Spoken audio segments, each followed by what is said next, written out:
প্রিয় ছাত্রছাত্রীরা, তোমরা সবাই ভালো আছো? মামুন স্যারের টিচিং সেন্টারের পক্ষ থেকে আজকে তোমাদের পড়াশোনায় মনোযোগ আনার কিছু কৌশল নিয়ে আলোচনা করতে যাচ্ছি। প্রথমত হলো, পড়াশোনাকে যদি চিত্তাকর্ষক করে আন্ডারস্ট্যান্ড করো, তাহলে দেখবে তোমার পড়াশোনার প্রতি একটা আকর্ষণ সৃষ্টি হবে। ওই আকর্ষণ থেকে তোমার মনোযোগটা চলে আসবে। বুঝতে পেরেছ? তো যাই হোক, পড়াশোনার প্রতিটি বিষয় নিয়ে রিসার্চ করে বারবার পড়তে হবে এবং সেটা আবার লিখতেও হবে।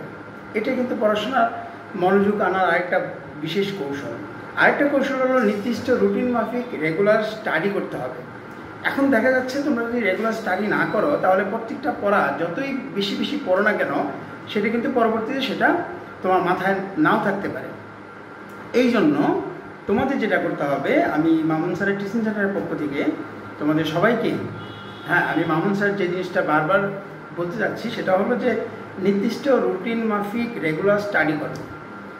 পাশাপাশি যে পড়াগুলো পড়বে, দিনের পড়া দিনে শেষ করে ফেলতে হবে।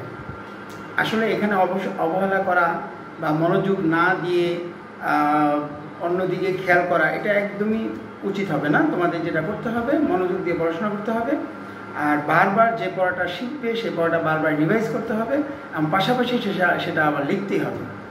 অবশেষে তোমরা যদি এই মনোযোগ দিয়ে এই নিয়মকানুনগুলো যদি মেনে চলো, আমার দৃঢ় বিশ্বাস তোমরা পড়াশোনায় মনোযোগ আনার ক্ষেত্রে তোমাদের আর কোনো কষ্ট হবে না।